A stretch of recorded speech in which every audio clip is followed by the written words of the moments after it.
Acho que estamos ao vivo, Thaís. Ah! Boa noite, pessoal, tudo bem? Tô aqui fazendo meu papel de host aqui, né? Deixa eu desligar o meu som aqui também do YouTube, que eu tô olhando o chat. Então, boa noite para todo mundo, muito feliz de estar aqui hoje à noite. Um motivo muito especial, né? Que tem a ver com a pesquisa, com a ciência, divulgação de pesquisas científicas. E dar boa noite, principalmente, professora Thaís Chaves, tudo bem com você? Olá, boa noite, pessoal que está acompanhando a gente. Estou super bem, Lê, e você? Maravilha, tudo ótimo. Estou aqui ansioso por essa aula, né? E ó, a gente tem um público muito legal aqui, pessoas muito queridas, né? A Mel está aqui assistindo, a Ana Maria, o Gabriel Delfino, a Michelle do laboratório, Christian, Mariana, Beatriz, uma galera muito bacana. E o Bruno Gruninger, também diretamente de Tatuí. Então, muitas pessoas muito próximas e queridas.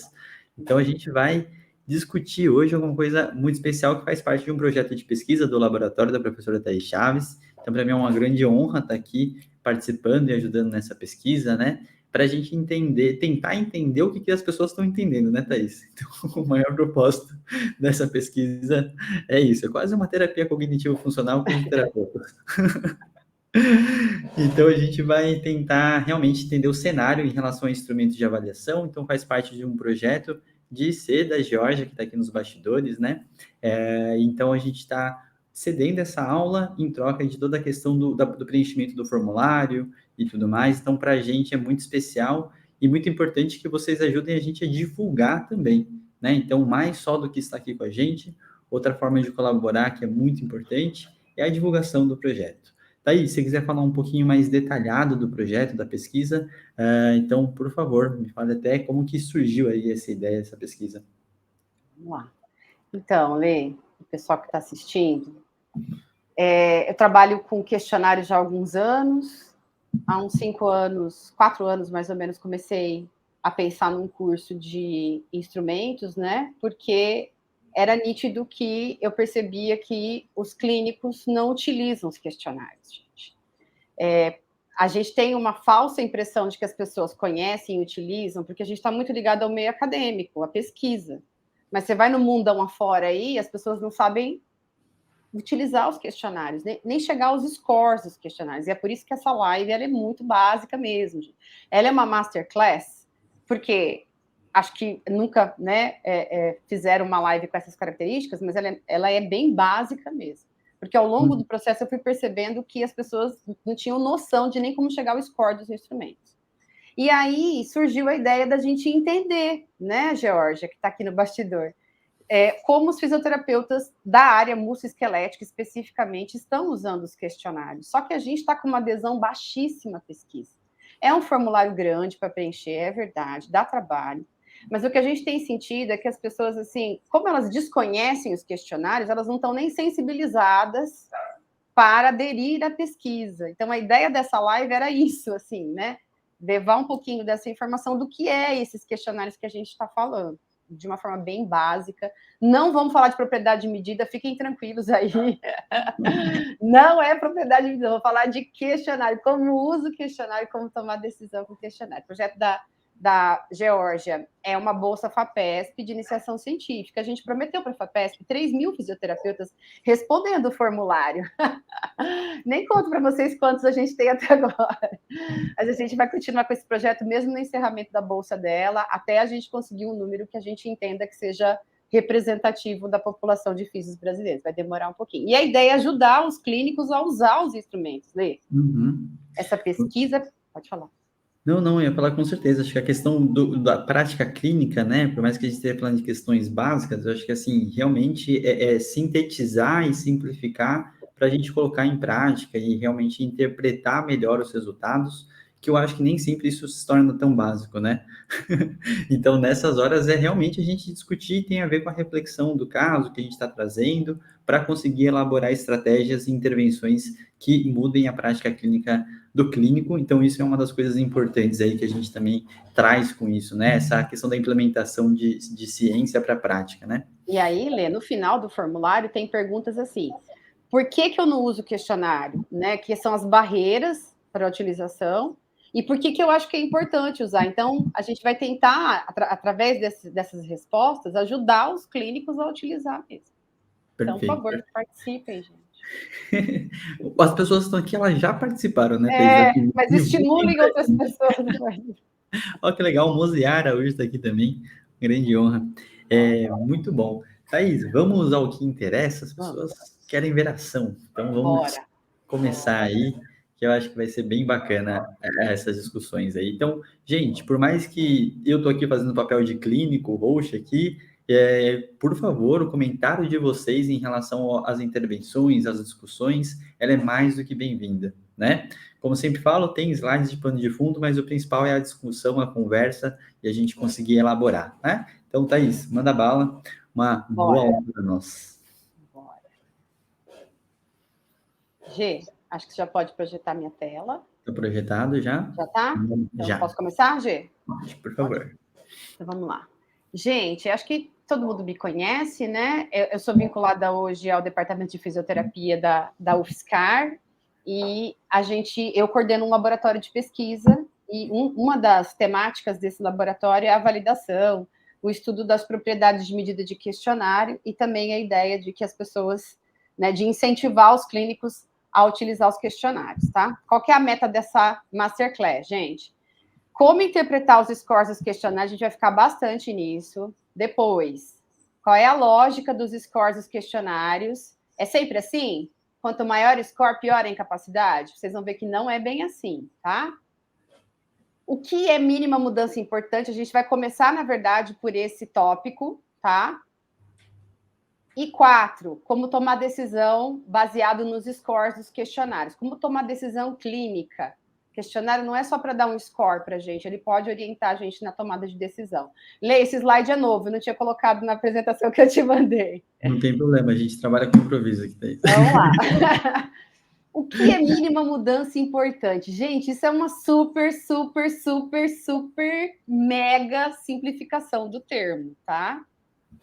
A ideia da mínima mudança importante é basicamente a gente identificar o que é o mínimo valor de mudança de um instrumento, de um questionário, de uma escala, que eu posso considerar como clinicamente relevante. Quer dizer, mudança de fato, não só mudança de número, mudança clínica mesmo, tá?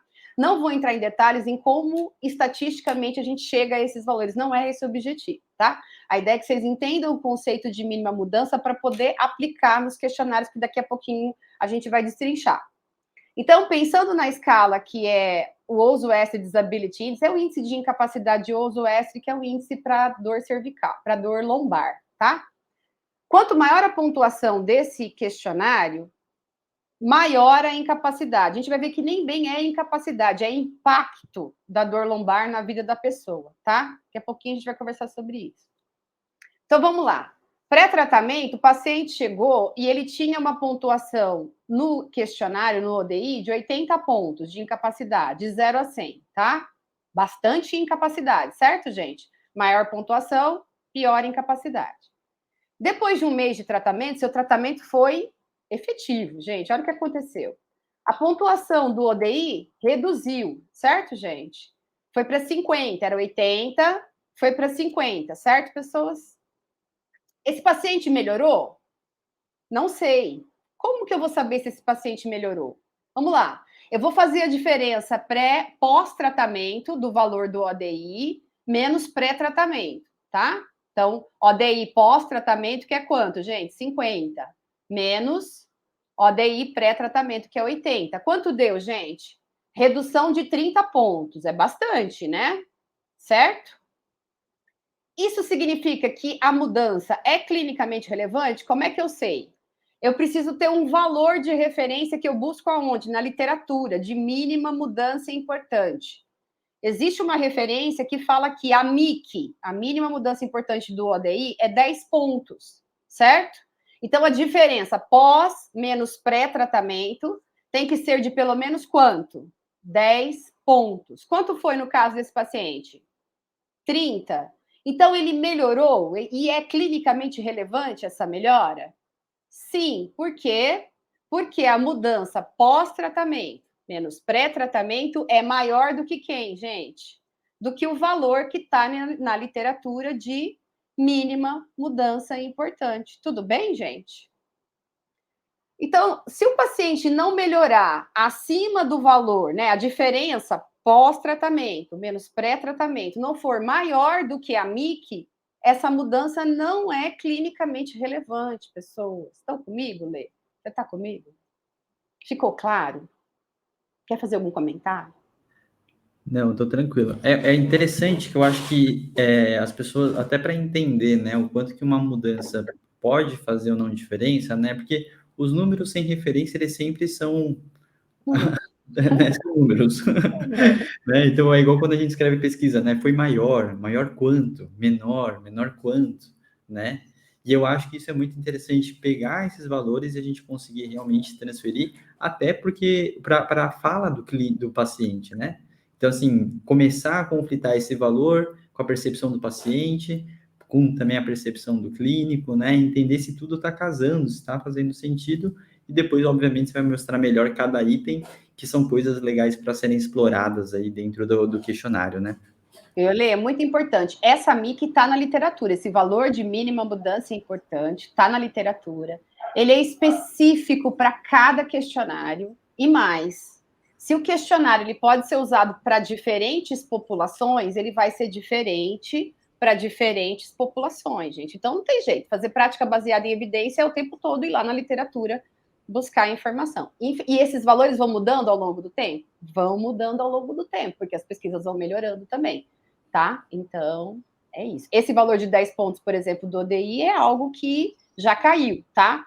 Tem uma referência que a gente usa que é famosa, que é do Ostelo, de 10 pontos, mas a gente sabe que tem referências mais novas, né, colocando valores diferentes, tá bom, gente?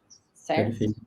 E até interessante, Thaís, só para reforçar, quando vocês forem procurar na literatura, a Thaís colocou a sigla em inglês, né? Então, assim, é importante porque isso, na literatura, você vai achar em inglês. Exato, Lê. Lê, é muito bom você ter falado isso. A gente usa o tempo todo o nome dos questionários misturado, né? Em português, em Isso. inglês, por isso. Porque depois você vai procurar o questionário, você não acha, porque está em português, né? Aí você faz aquela tradução Google Tradutor, né? Não dá certo. Mas é bem importante porque, de certa forma, é simples essa busca, e aí tem um pouco disso, né? Alguém perguntou aqui, quando não existe a referência do MIC, referente ao questionário, né? Aí você chora, né? Mas é importante começar a entender, e eu acho que começa a ser um apego em relação a gente ter esses valores de referência. Outra coisa que eu acho que é importante falar, Thaís, assim, particularmente, a gente não está mais numa geração de ficar decorando tudo isso de cabo a rabo, né? Todos os valores. É colocar uma cola, agora você não está indo numa prova. Né? Exato. Deixa o valor de referência, e aí, obviamente, que se for um caso novo, um questionário diferente, que você não está acostumado, não tem problema nenhum você fazer consultas depois da avaliação, né? Você começar a depois trazer. Então, assim, Perfeito. simples cobranças para não ficar bitolando e achar que é uma prova na frente do paciente, né? Perfeito, Lê. Exatamente isso, viu, gente? A meta, vamos lá, os questionários, ó, a gente vai falar do índice de incapacidade de uso ESTRE, que é o ADI, vamos falar do índice de incapacidade cervical, que é o Neck Disability Index, vamos falar do SPAD, que é o Shoulder Pain Disability Index, vamos falar do Quick Dash, que é o questionário de disfunção ombro-mão, da escala funcional do membro inferior, a LEFS, vamos falar do FAN, que é a medida de habilidade do tornozelo e pé, vamos falar do CFPDI, que é um questionário de DTM, é o Craniofacial Pain and Disability Inventory, e, por fim, da escala funcional específica do paciente. Gosto muito dela. Bom? Ufa, bastante coisa. Bora? Bora.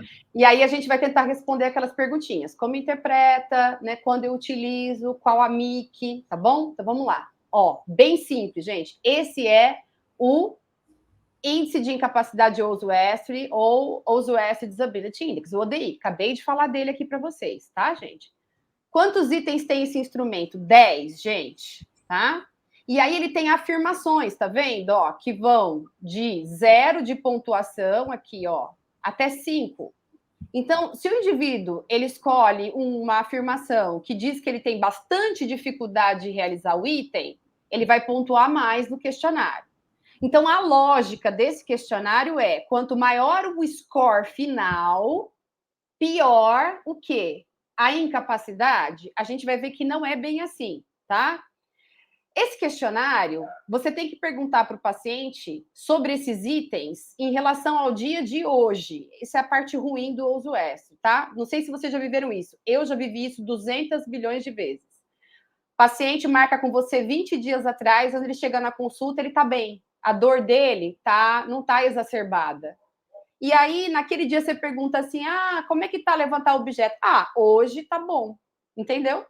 Então, essa pergunta sobre o dia de hoje do uso extra não é legal. Eu prefiro questionários que fazem questionamento do tipo, e na última semana? Como é que foi? Porque aí você tem um intervalo maior de tempo para tentar captar, de fato, a incapacidade na vida dessa pessoa, tá? E aí, gente, olha as perguntas do uso extra. Ó, intensidade da dor. Intensidade da dor é incapacidade? Não, gente, não é dificuldade de realizar tarefa. Aí tem uma pergunta sobre vida sexual. E tem uma pergunta, por exemplo, sobre vida social. Então, não é exatamente incapacidade, tá, gente? O que a gente está avaliando no uso extra, na verdade, é impacto da dor lombar na vida do indivíduo em relação ao dia da avaliação, tá? Ele é um instrumento que eu vou aplicar ele como, gente? Eu aplico ele sempre pré-tratamento, depois faço o tratamento, aplico pós. Posso fazer no follow-up também? Dei alta para o paciente, depois chamo ele, né, depois de um mês para ver como ele está? Pode. Esse tipo de instrumento é instrumento de propósito avaliativo, tá? Eu tenho que aplicar pré e pós e comparar a medida pré e pós. Por isso que o valor da MIC, estão ligados? É importante, certo, gente? Então, a mínima mudança importante é muito importante nesse tipo de instrumento, tá bom? Ele é um instrumento que a gente usa o score total do questionário. A gente chama ele de unidimensional. Qual é a mínima mudança importante do uso extra? Eu estou usando essa referência aqui. Vocês vão encontrar várias outras na literatura. Qual é a MIC, gente, do uso extra? Ó, 10 pontos no score de 0 a 100. Muito cuidado com isso, gente. Tem que fazer uma correção para obter o score do uso extra, tá? Então, vamos lá. Ele tem 10 itens, certo? Que vão de 0 a 5. Então, 10 vezes 5 seria 50 pontos, certo? Mas para obter o score, a gente vai ver agora, eu preciso corrigir isso, converter o score para uma escala de 0 a 100. Vamos lá. Caso clínico 1, ó. Ai, meu Deus, desculpa. O Jair tem 48 anos e convive com dor lombar crônica, tá? Basicamente, essas foram as respostas do Jair no uso extra. Como é que eu faço para obter o score, gente? Vou somar, gente. 3 mais 1, mais 5, mais 3, mais 3, mais 4, mais 1, certo? O valor do Jair foi 31 pontos, numa escala de 50. Só que eu quero transformar esse valor para ele ficar de 0 a 100, certo, gente? Então, vou multiplicar por 100 e depois dividir pelo total de pontuação da escala. Aí você vai ter um valor que é o quê? 62% ou 62 de 100, que fica bem mais fácil de entender na escala do 0 a 100 do que na escala de 0 a 50, certo, pessoas? É por isso que a gente faz essa correção. E porque a literatura também, ela popularizou essa sistemática de conversão de 0 a 100. Tudo bem, pessoas? Então, o Jair tem um impacto da dor lombar de 62% na vida dele. A percepção de impacto da dor lombar é de 62%, tá? Quanto maior o score, maior o impacto, que é a lógica do ODI. E aí, eu queria refletir com vocês como é que a gente faz para explorar melhor o uso extra para tomada de decisão na clínica. Olha só, quais foram as questões que o Jair apresentou maior pontuação? São essas 4 questões, ó. Levantar objetos, ficar em pé, ele não consegue ficar nem 10 minutos em pé e ele sente dor, tá? Vida sexual, que está bastante prejudicada. Ó, minha vida sexual é quase ausente por causa da dor. E vida social. Então, a gente observa que não é só dificuldade para realizar tarefas, certo, pessoas? Como tem aí outros construtos que estão nesse questionário. Então, é impacto, né, na vida do Jair, tá? E aí, Lê, sua parte está chegando. O que a gente pode refletir, gente, sobre essas questões, né? como que a gente pode tomar decisão baseado nessas questões que o Jair tem maior dificuldade de realizar? Ó, levantar objetos depende bastante de flexão da coluna, né? Então, essa é uma pista importante sobre uma dificuldade, né, com movimentos específicos do Jair. Já vão dando uma pista de onde a gente precisa focar. Mas será que é dificuldade mesmo por falta de condicionamento? Ou é dificuldade porque o Jair evita o movimento, né, Lê? Total. Então, não dá para responder essa pergunta só usando o uso extra, percebe? Uhum. Mas ele vai te dar uma pista importante de onde você tem que ir depois, né? Você quer falar alguma coisa? Não, é que foi legal que você levantou esses pontos, porque o Gustavo Carvalho fez a mesma pergunta, falou assim, ao invés de avaliar a pontuação geral, se a gente pode colocar as tarefas e atividades por questões, que é o que a gente está fazendo agora. Para né? tomar decisão na clínica é essencial. O score total é super importante para você tomar decisão em relação à mudança clínica. A MIC, né? A MIC tem que ser baseada no score total. Mas para tomar decisão, por exemplo, você acabou de aplicar pré-tratamento, o que eu faço agora com essa informação? Super útil olhar as questões, né? Sim. E é interessante, você falou da questão temporal, né? Porque o Esther, ele fala do dia, né? Naquele momento, e aí, mas mesmo assim, ele não evita que você faça uma pergunta de forma retrospectiva para você falar como que foi essa progressão. Então, você detectando esses pontos para você até entender a progressão natural daquela doença, né? Então, aquele momento pode ser um dia que ele esteja muito bem, e aí você pode levantar e falar assim, ó, tô vendo que tem algumas questões ou pontuações que tem alguns níveis mais elevados, e eu queria entender, e ele acaba ficando mais específico para o caso, né? Que seria o que a gente chama de atenção centrada na pessoa. Então, conforme ela vai entrando nessas incapacidades, nesses relatos, não deixa de ser uma percepção. E aí, eu acho que a pergunta que a Thaís fez é muito bacana, no sentido assim, a gente questionar e tentar evocar para ele entender o que ele acha que está atrapalhando em relação a cada uma das tarefas, né? E pensar em estratégias de como que ele pode mudar essa rotina, como se ele tentou fazer alguma estratégia para modificar esse sintoma, né? Então, nessas horas ela está reduzindo para você, de certa forma, está direcionando você as queixas principais que esse paciente já está com maior dificuldade, com maior impacto, né?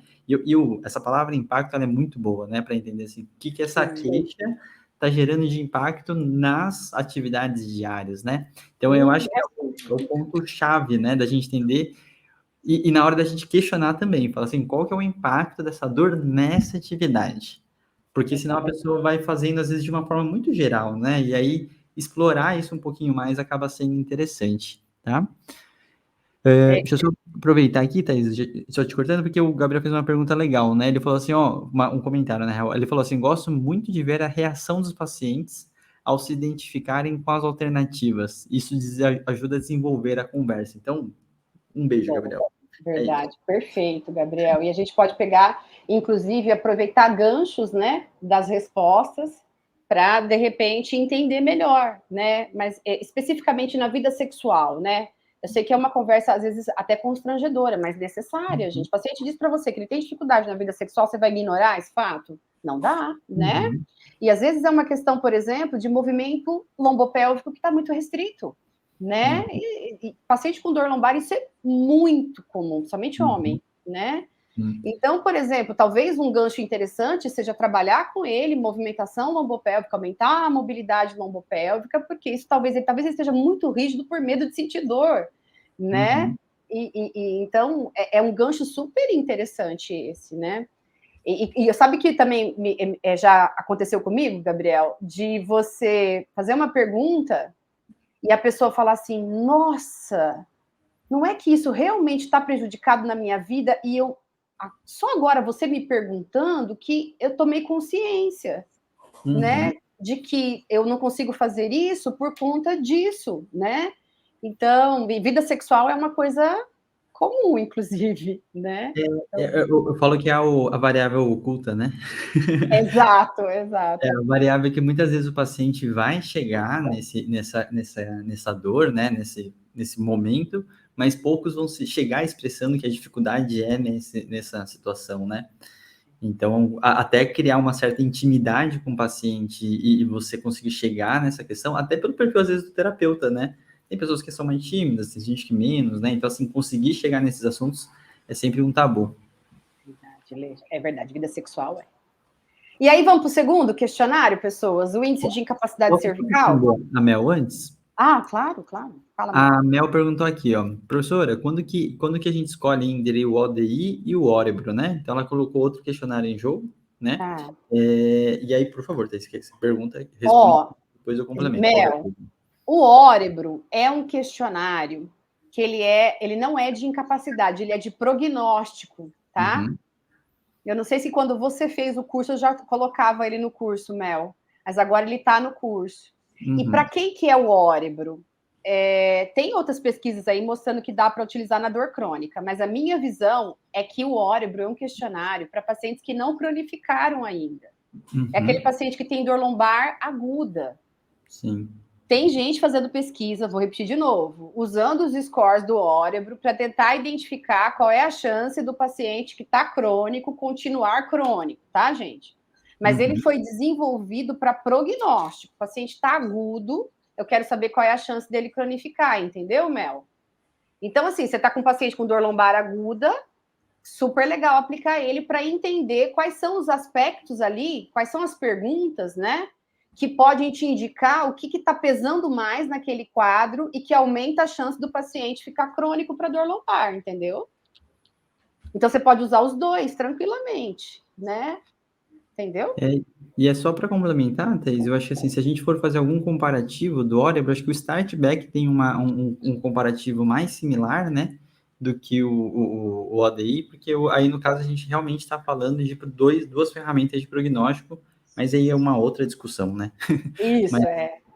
uma outra live. Exatamente.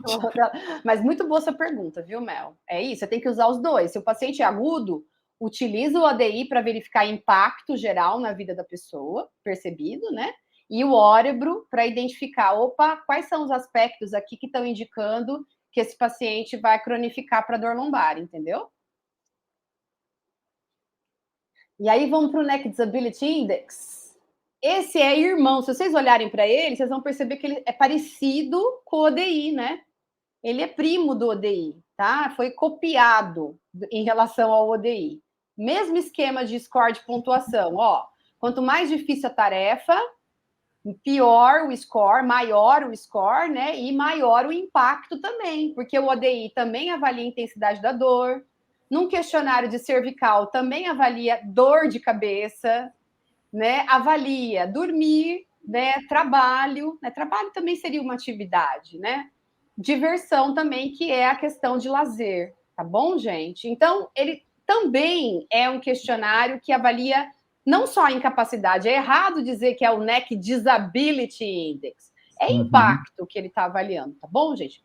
Não estou dizendo que não seja um instrumento bom, não é isso, né? Ele não é excelente, isso ele não é mesmo. Mas o que ele está avaliando, é importante a gente entender o que o questionário está avaliando mesmo, ele está avaliando impacto, na verdade, tá?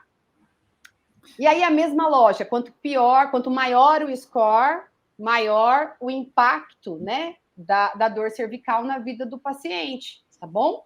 Como eu aplico ele? Mesma coisa, aplico pré-tratamento, faço tratamento, aplico pós de novo e comparo. Eu tenho que comparar o pós com o pré, gente, tá bom? Não tem jeito.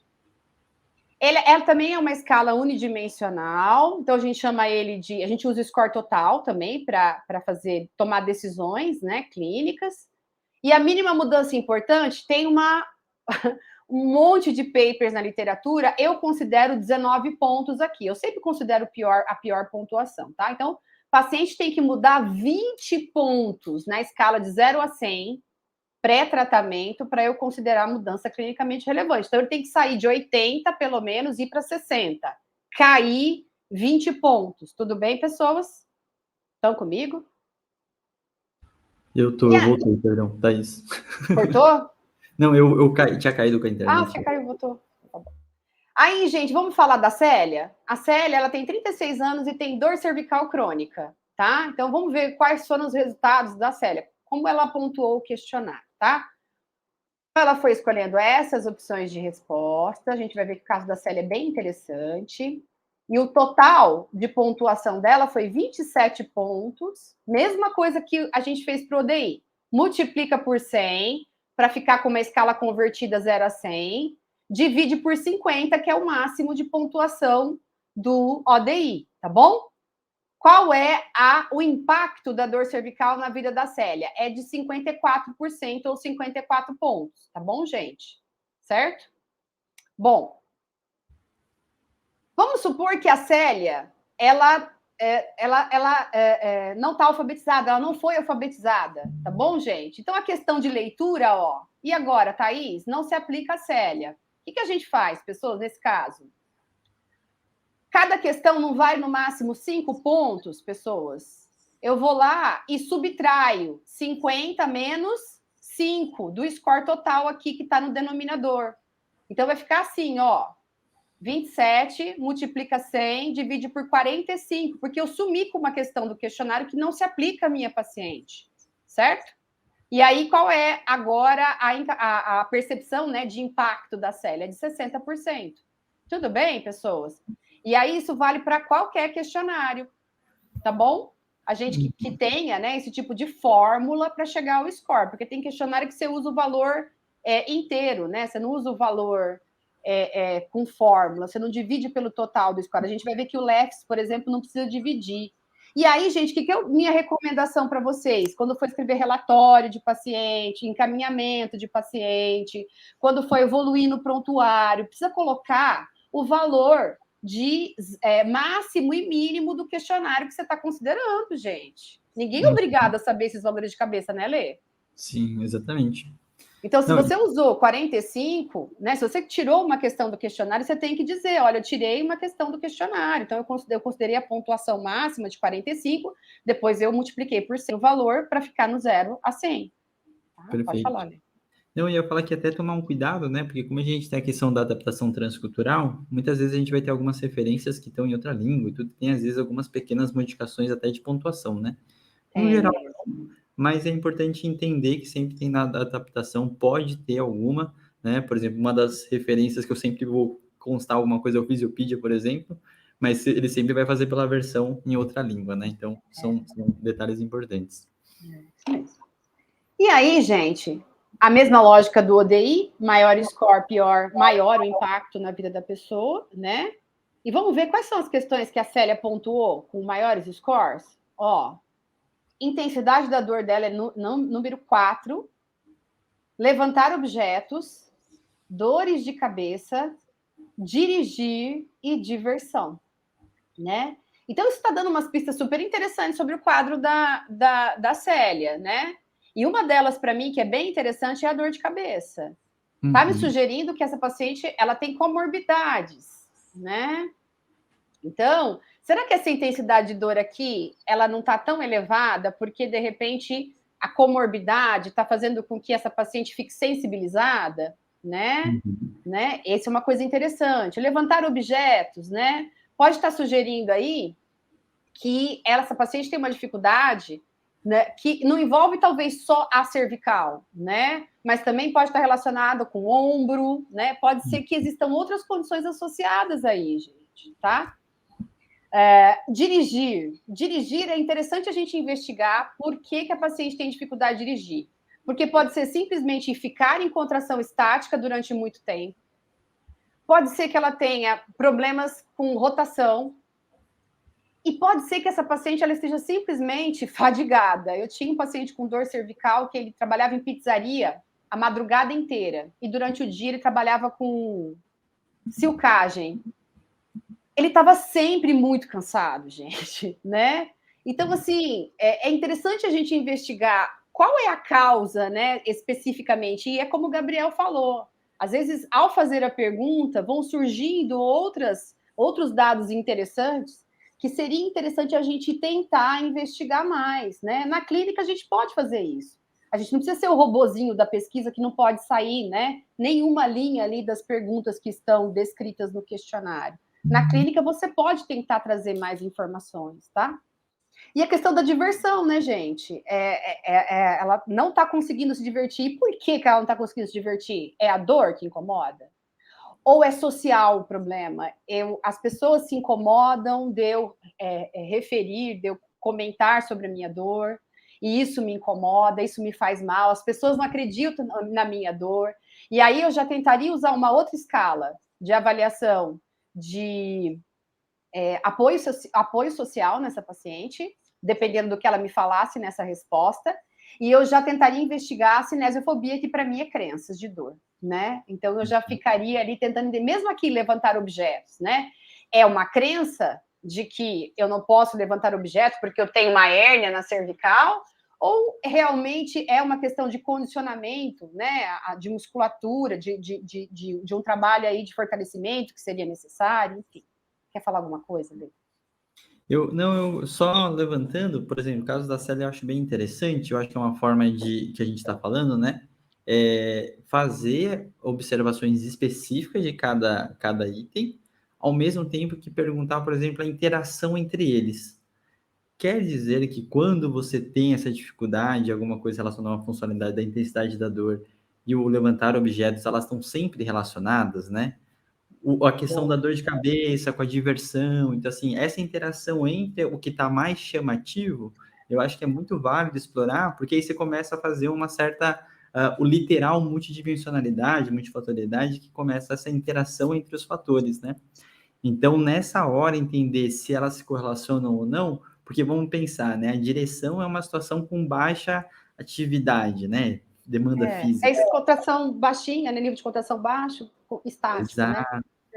E aí, entender se isso interage com levantar ou não objetos, e fala assim, entender se quando está uma crise de uma coisa também interfere na outra, porque o paciente pode estar falando de situações separadas, fala assim, às vezes eu fico muito tempo na TV e tal, tenho dor de cabeça, mas aí ela não tem nada a ver com o que ela está falando do levantar objetos, né? Então, acho que investigar isso também é uma questão importante dentro desses construtos. É verdade. E esse questionário tem um probleminha, né, gente? A questão, por exemplo, prestar atenção, ela não faz referência à dor cervical.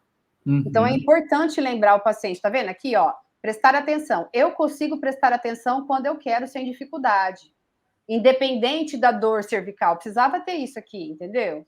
Ou eu não consigo prestar atenção por causa da dor cervical. Então, é importante frisar para o paciente: olha, por causa da dor no pescoço, que eu quero saber se você não consegue prestar atenção, tá? Isso é uma coisa do neck disability, que é um probleminha dele, tá bom? Gente, vamos para o SPAD? Ana Maria fica feliz agora. Ana Maria, você está aí, Ana Maria? Ela já sumiu, olha isso. Não está prestando atenção na aula. Ai. Calma que tem um delay. Né? Tem um delay aí. Ela vai se pronunciar. Daqui a pouquinho. Gente, o SPAD é um instrumento que a gente, ele chama, né, índice de dor e incapacidade no ombro, né? Mas se vocês olharem as perguntas, vocês já deram uma lidinha no SPAD? Não tem nenhuma vez a palavra ombro aparece nesse questionário. Vocês perceberam? Ou sou eu que estou louca? Ana Maria, me corrija se eu estiver errada. Ela está aqui, ela acabou de se pronunciar. Não tem nenhuma vez a palavra ombro aparecendo. É sempre o braço afetado. Uhum. Tá? Isso provavelmente eu não me lembro da versão em inglês. Era assim também, Ana? Se você puder falar para a gente, ou isso foi uma adaptação para o português? Mas assim, não tem ombro, né? É braço afetado. Então, se uma pessoa mais, um pouquinho assim, né, desprevenida, pegar esse questionário, ela vai tentar utilizar o questionário para membro superior no geral, tá? Mas as tarefas, elas foram pensadas muito em pacientes que têm dor no ombro, certo, gente? Então, apesar de não ter escrito ali por causa da sua dor no ombro, é um questionário que as tarefas foram pensadas em relação ao ombro, tá bom, pessoas? O que é legal do SPAD é que ele pergunta, né? O resgate de memória é sobre a semana passada, gosto muito disso, né? Lembra? Tenta reproduzir melhor a vida da pessoa. E pergunta sobre o braço afetado, o quanto a pessoa tem dificuldade de realizar tarefas pensando no braço afetado. A gente tem 2 braços, né? Então, às vezes, a gente não consegue realizar com o braço afetado, mas com o apoio do braço contralateral, a gente se vira, né? Mas o que o SPAD quer é saber sobre o braço afetado. A maioria das perguntas tem o termo braço afetado, tá? Então, se eu quero saber o quanto o paciente melhorou em relação à função usando especificamente o braço afetado, SPAD é o questionário. Entendeu, gente? Então, E é isso. E ele foi pensado, as tarefas foram pensadas para pacientes que têm dor no ombro, tá? Vamos lá. Ana Maria quer falar alguma coisa, Lê? Ela escreveu alguma coisa? Não. Eu caí? Oi, professora. Não, o Lê caiu. O Lê caiu. Mas ele já tá voltando, peraí. Então tá bom. Voltei. Voltou? Tá ruim. Começou a chover aqui, minha internet. Tá chovendo, o mundo para quando chove no Brasil, gente. A energia não funciona, a internet não. E aí, quando eu utilizo, gente, de novo, o SPAD tem que ser aplicado que nem o ODI, que nem o NEC Disability Index. Eu aplico pós-tratamento, pré-tratamento, trato, pós-tratamento, bom? Ele questiona, né? Então, é um questionário que avalia incapacidade, esqueci de falar isso, e intensidade da dor. Ele tem dois domínios separados, apesar de muitas pesquisas usarem o questionário como score total. Minha dica para vocês, usem as duas coisas. Usem o score dos domínios e usem o score total, porque muitas pesquisas usam só o score total, tá, gente? Mas para clínica, a informação dos dois domínios separados é muito legal, gente. Porque essa primeira parte, as primeiras 8 questões, quer saber sobre dificuldade para realizar tarefas, o grau de dificuldade. Já as últimas 5 questões aqui quer saber o quanto a dor dificultou para realizar a tarefa. São coisas diferentes, pessoas, percebem? Então, quais são as tarefas que a dor incomoda na segunda parte? E na primeira parte, a dificuldade para realizar tarefas. Não questiona sobre a dor, entendeu? Certo, pessoas? Sim, Ana Maria acabou de responder em relação à versão em inglês, que também está em relação ao braço, tá? Então, não é Então, versão... Ana, mas ele foi testado em pacientes com dor no ombro e tudo mais. Os scores são para pacientes, no geral, que têm condições, disfunções do ombro, né? Então, é por isso que se popularizou o uso para condições do ombro, tá, gente?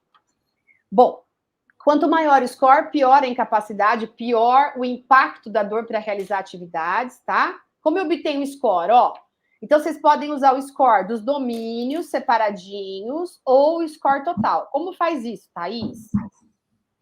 Total obtido pelo paciente, pelo total do domínio, que no caso de incapacidade é 80, multiplicado por 100. Vai ficar o score de 0 a 100. Mesma coisa do domínio dor.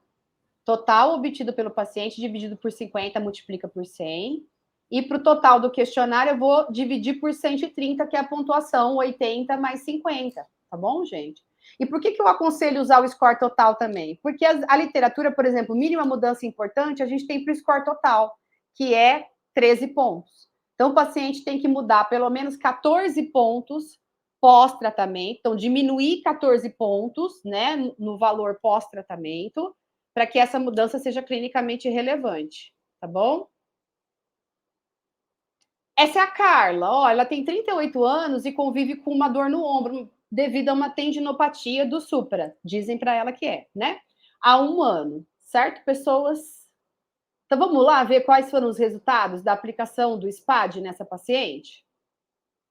Essas foram as pontuações obtidas pela Carla, tá? Como é que eu faço para chegar aos scores, Thaís? Daquele jeitão que eu expliquei, ó. O domínio em capacidade eu vou somar as primeiras 8 questões, os valores que ela marcou, e aí o valor vai, ó, de sem dificuldade até não conseguiu fazer, que é 10 pontos. Então, quanto maior o score, pior no caso aqui, incapacidade. Então, ela tem 60 pontos de 100 de incapacidade. Vamos ver o domínio dor, como é que tá da Carla. Ela pontuou 30 pontos, dividido por 50, que é o score máximo, multiplicado por 100, deu 48 de 100 pontos. Se a gente observar aqui, ó, ela tem mais dificuldade para realizar atividades do que dor impedindo a realização das atividades. Não é legal isso? Saber o quanto que, de fato, a dor está interferindo em algumas atividades e o quanto a atividade por si só ela está limitada, né? Então, usar o domínio vai te ajudar a identificar isso, tá? E aí o score total somou 48 mais 30, que foi a pontuação separadinha nas duas escalas, dividiu por 130, e ela tem 60% de incapacidade, né, e impacto devido à dor percebido em relação a 100 pontos, tá? Quais foram as tarefas que ela teve maior pontuação? Olha lá, gente. Lavar o cabelo. Só peguei as tarefas que tinham pontuação maior que 8, tá? Mas aí isso é arbitrário, né? Se você achar que 7 já é uma pontuação alta, considera aí também, que a gente não teve nenhum 7 aqui, né? Vestir camisa pela cabeça. Olha só, presta atenção em que tarefas, que amplitudes de movimento que envolve essas tarefas. Colocar algo em prateleira alta, pegar um objeto pesado e dor ao deitar sobre o braço. Foram as tarefas que ela mais pontuou, né, Lê? E aí, o que a gente observa ali? O que essas questões estão contando para a gente? Né? Vocês perceberam quais são as tarefas que ela tem mais dificuldade de realizar? No geral, são tarefas que envolvem, né, os extremos mais... as maiores amplitudes de movimento do ombro, né? Lavar o cabelo precisa de bastante abdução, bastante flexão de ombro, vestir camisa pela cabeça, né? Colocar algo numa prateleira alta, né, Lei? Você quer falar alguma coisa, Lei? Não, só ia comentar. Eu tô meio com problemas na internet aqui, mas eu tô conseguindo acompanhar. Mas a questão do overhead, nesse caso, é muito importante, né? E até entender, no caso aqui, são demandas físicas baixas também, né? Então, tem toda uma questão que pode estar relacionada ao arco doloroso, né? E só tem uma questão que está relacionada à carga, que Você é o pegar o objeto a sua pesado, fala né? Tá não travando muito? Peraí. como chama, gente? Esqueci o nome. Eu vou Picotando, tentar, né? Fica eu picotando. vou tentar trocar aqui minha internet. Vamos ver se meu celular segura Tá bom. a bronca. Tá bom. E dor ao deitar sobre o ombro, né, gente? Que é uma queixa, né, comum em pacientes que têm síndrome do impacto, né? Então, assim, veja, gente, como é que eu trato tendinopatia, né? Eu vou usar receita de bolo, ou eu vou pensar nas tarefas, essas são as tarefas que a Carla disse, eu tenho mais dificuldade de realizar, me ajuda, né? Se o seu programa de intervenção não contemplar em algum momento tarefas que desafiem essas amplitudes de movimento, né? Que de alguma forma você trabalhe, né? Músculos que estejam envolvidos nessas ações, você não está contemplando, né? Aquilo que o Lê comentou no começo da Masterclass, né? O que é prática centrada no paciente, né? Ela trouxe para você essas demandas específicas, né? Então, pegar um objeto pesado também chama atenção aí para talvez uma falta de condicionamento? Pode ser também, né? Mas está muito sugestivo de tarefas que envolvem aí as amplitudes mais extremas de movimento. Tá bom, gente? Certo? Perfeito. Agora eu acho que eu voltei um pouco. Estou com a internet do celular, vamos ver se segura. Você quer falar ou você quer que eu vou para o Quick Dash? No Quick Dash vou usar o mesmo caso clínico, gente. Apliquei o questionário na mesma paciente, na Carla. E aí o Quick Dash, ele tem 11 questões só, gente. Qual a diferença entre o SPAD e o Quick Dash? Qual eu uso, Thaís? Hoje eu conversei com uma aluna, Melissa. Ai, Melissa, eu fofocando aqui de você. E ela comentou que ela usou hoje, ela teve um paciente e ela precisou usar, ela usou os questionários, né? Melissa é uma discípula fiel. Ela realmente usa os questionários na prática. Ela fez o curso e realmente utiliza. E ela vê muita vantagem, gente. Ela refere que isso melhorou muito a atuação dela, né? Muito legal isso, eu fico até emocionada. E aí, gente, quando eu uso o Quick Dash, quando eu uso o SPAD, a gente vai ver que não é tão simples assim essa resposta, tá? Eu estou falando para vocês do Quick Dash, porque ele foi validado em português brasileiro, várias propriedades de medida já foram testadas, tá? Ele é um instrumento menor, o outro tem 30 questões, né? Então, usa esse aqui, gente. E aí, gente, as opções de resposta são de não houve dificuldade até não conseguiu fazer, tá bom? Então, quanto maior o score, maior o impacto da disfunção do membro superior na vida da pessoa, tá bom? Na vida do paciente. Também pergunta sobre semana passada. E também é o questionário que eu chamo de SOPA, né? Por isso que a gente fala impacto, porque ele avalia tanta coisa, gente. Ele avalia dificuldade de fazer tarefas, mas avalia também o impacto para atividades recreativas, lazer, avalia participação social, avalia impacto no trabalho, avalia sintomas, ele mistura tarefas com participação social, com sintomas e também avalia dificuldade para dormir, tá? Então, por isso que o melhor termo não é questionário, ele nem usa incapacidade, né? Os autores foram felizes em não usar, porque não é um questionário que só avalia incapacidade, tá? Mesma coisa, gente, todos os questionários que a gente está citando hoje na live são para aplicar pós-tratamento, pré-tratamento e comparar, tá? Também avalia impacto percebido em relação à disfunção do membro superior. Ah, deixa eu voltar, isso é importante. Ele pode ser utilizado para qualquer condição de membro superior, tá? E ele não avalia sobre o braço afetado, ele quer saber se o indivíduo é funcional. Então, por exemplo, dá para usar o Quick Dash com paciente neurológico? Dá para usar, né? Saber o quanto ele está conseguindo se virar para abrir, por exemplo, uma tampa que está muito apertada num vidro, né? Não importa se com o braço afetado ou com o membro superior não afetado, não importa. Então, essa é uma das diferenças entre o Quick Dash e o SPAD. O SPAD, ele quer saber sobre o quanto está difícil usar o braço afetado. O Quick Dash, o quanto a pessoa está funcional, tá? 11 questões, o score varia de 0 a 100 e tem que fazer uma formulazinha, e é meio chata, tá? Eu preciso pegar a pontuação do paciente, subtrair 11 pontos, dividir por 44 e multiplicar por 100. Por quê, Thaís? Volta. Tá vendo aqui, ó, o não houve dificuldade, que era para ser 0? Vale 1 ponto, gente. Então, a gente tem que excluir esse valor, esses 11 pontos, porque são 11 questões, da fórmula final, tá bom? Por que não puseram já 0 aqui, né? Ninguém merece, mas tudo bem. Então, para obter o score, pontuação do paciente menos 11 dividido por 44, multiplico por 100 para ficar na escala de 0 a 100. Mínima mudança importante, 20 pontos. Tem que melhorar pelo menos 20 pontos pós em relação ao pré-tratamento, para isso ser considerado mudança clinicamente relevante, tá? Mesma coisa, a Carla. Vamos ver o que a Carla respondeu aqui no Quick Dash? Então, vamos. Ela respondeu essas opções de resposta, então ela teve um score de 40 menos 11, dividido por 44, deu 65,9, ou 66%, né? De impacto na condição da dor no ombro na vida da paciente, tá? Quais questões que ela marcou como mais comprometidas, né, mais difíceis, com maior nível de dificuldade? Ó, tarefas domésticas pesadas, carregar algo, atividades recreativas que exigem força, aí tem exemplos, né, jogar vôlei e tal, participação social, prejuízo no trabalho nas AVDs e dificuldade para dormir. Algumas coisas estão batendo, não sei se vocês estão lembrando aí do caso, estou com eles na cabeça, né? Mas dificuldade para dormir provavelmente é sobre o ombro, que o SPAD é muito mais específico para a gente entender que dificuldade é essa para dormir, né?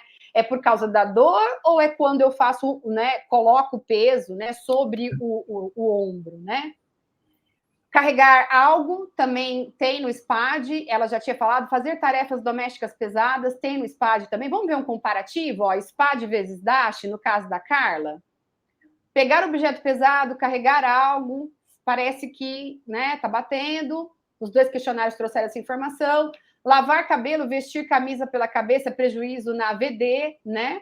Uhum. Dor ao deitar sobre o braço, dificuldade para dormir, a gente fica achando que é por conta de colocar peso no braço, a gente não sabe, né? Precisa investigar isso, por isso que é legal aplicar os dois. Agora, tarefas domésticas pesadas, só o DASH avalia, o SPAD não tem essa pergunta. Colocar algo em prateleira alta, só o SPAD avalia, o DASH não responde. Atividades recreativas, só o DASH avalia isso. E participação social, só o DASH, né? Então, aí vocês me perguntam, qual questionário usar? Difícil, né, gente? Sim. A gente tomar uma decisão, né, Lê?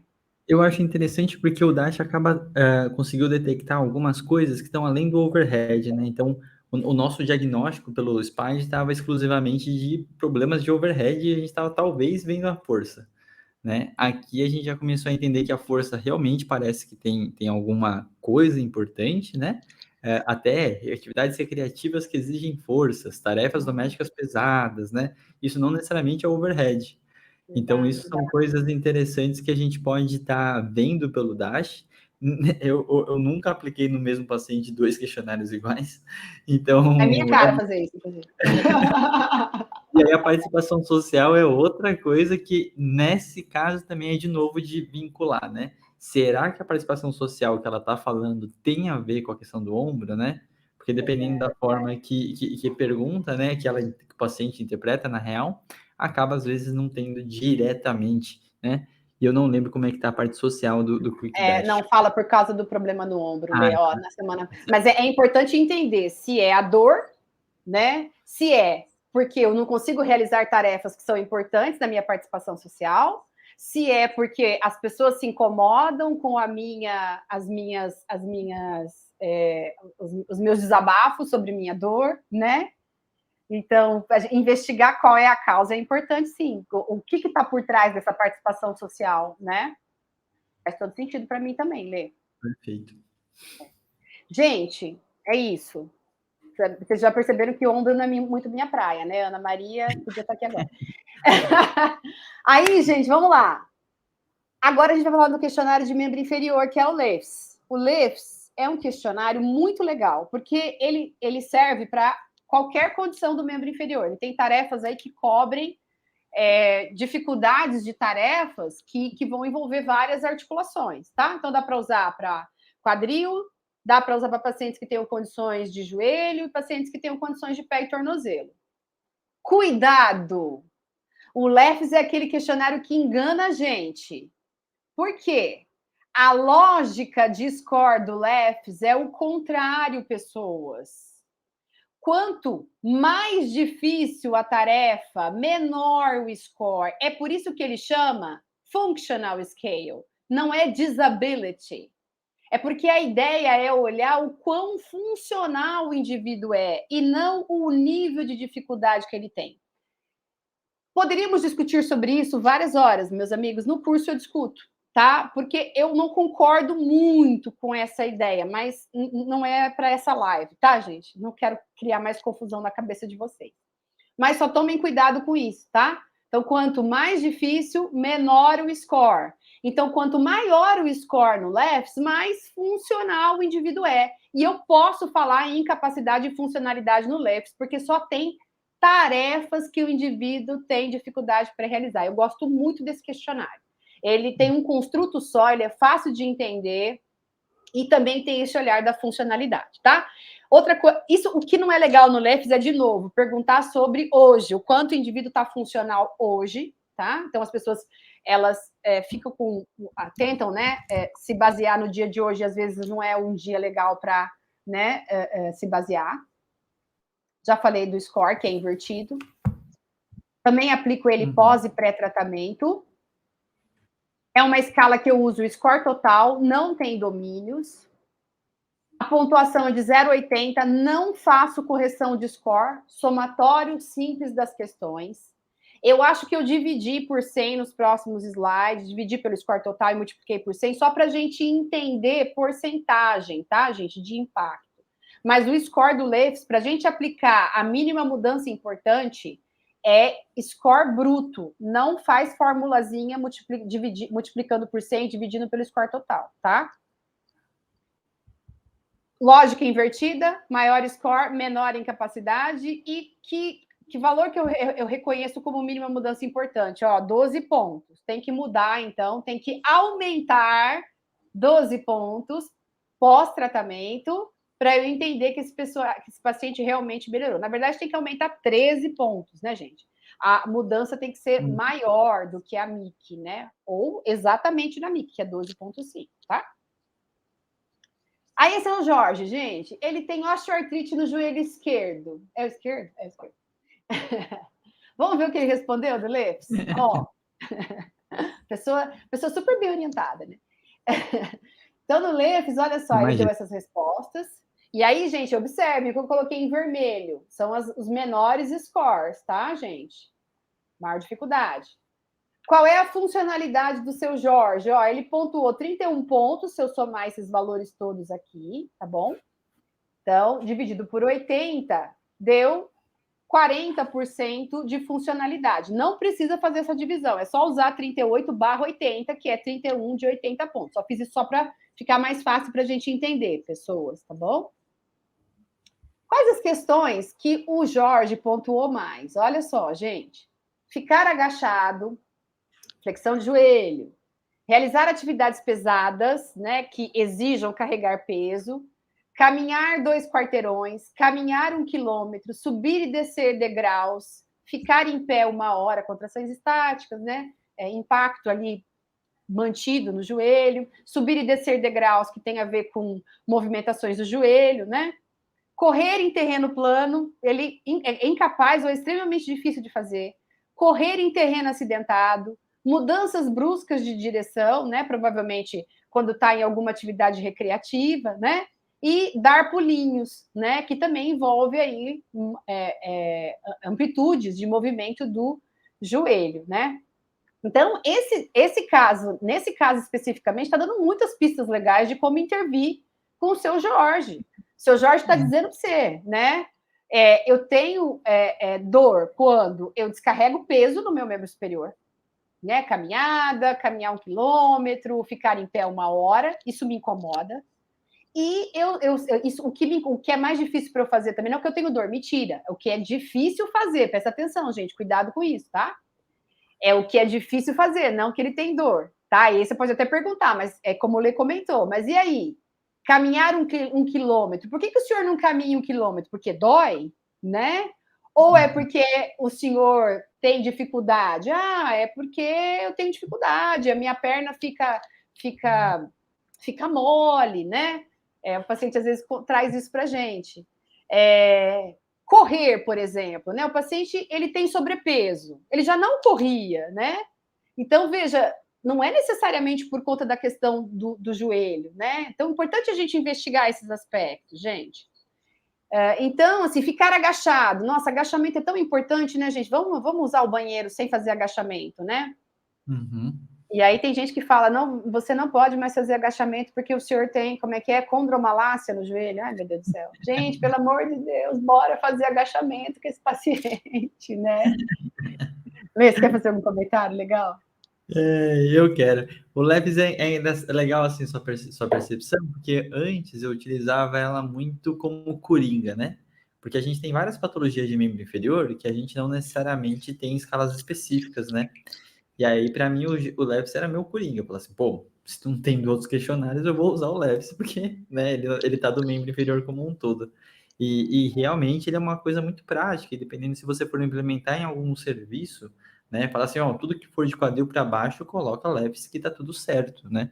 Facilita na tomada de decisão sobre qual questionário, né, Lê? Perfeito isso, Lê. Eu acho que é uma praticidade que a gente tem que ter. A Mara fez uma pergunta muito legal aqui, que é em relação a diferentes pontuações para diferentes públicos, principalmente nesse caso do LEVS, se tem alguma diferença se fosse falar numa população idosa, assim como você falou. Será que essa pessoa corria antes, né? Eu acho que tem algumas atividades desses últimos itens que não necessariamente é para todo mundo. Às vezes até uma pessoa que seja jovem, mas sedentária, não corre. Então, assim, você tem Deixa eu ver se eu entendi a pergunta dela, Lê. Você fala de tirar a questão, né? Pode sim, viu? Então aí você tem que tirar 4 pontos. Então, você não se aplica, eu não corro porque eu não corria mesmo, né? Eu não agacho porque eu nunca. Eu tive um paciente que um dia falou para mim: minha filha, eu nunca agachei na minha vida, eu nem sei o que é isso. Não é por conta do problema do joelho, é porque ela nunca agachou mesmo, tá? Então você tira essas questões e diminui o score que você está considerando como referência, viu? Perfeito. Tira 4 pontos, né, no caso. De cada questão, 4 pontos. Isso. Eu acho que é bem importante porque eu acho que é uma dificuldade, né? Eu, particularmente, já muitas vezes falei, né? Do tipo, mas você acredita que você conseguiria, né? Tipo, você tenta colocar a crença dela na história, né? Então, Isso, assim, e aí você nunca sabe se você pontuou ou não aquela coisa que o cara falou assim, se eu correr, talvez eu tenha dor. É verdade, né? Isso no mínimo, né? Para gerar algum tipo de reflexão, né? Algum tipo de diálogo com esse paciente sobre isso, né, Lê? No mínimo, no mínimo. Perfeito. Né?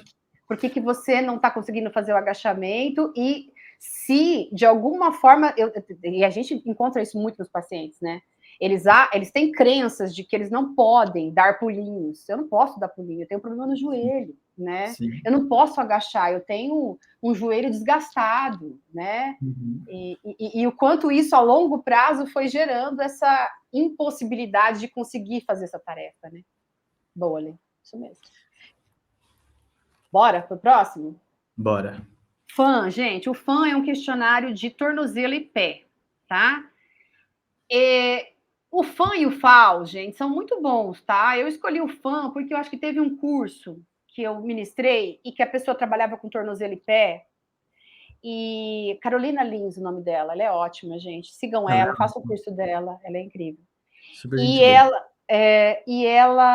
ela falou que ela preferiu o FAN, e eu vou contar para vocês por que ela preferiu o FAN, tá? E por isso que eu adoto ele. Eu sempre, se eu tiver que priorizar um em relação ao outro, mas o FAUS é super bom também, gente. Eu priorizo ele. O FAN, ele é legal porque ele tem uma escala de incapacidade em atividade de vida diária AVD, que é essa primeira escala de 21 questões, e tem uma segunda escala de esporte. Ah, meu paciente não pratica esporte. Esquece essa escala. Só não aplica ela, tá?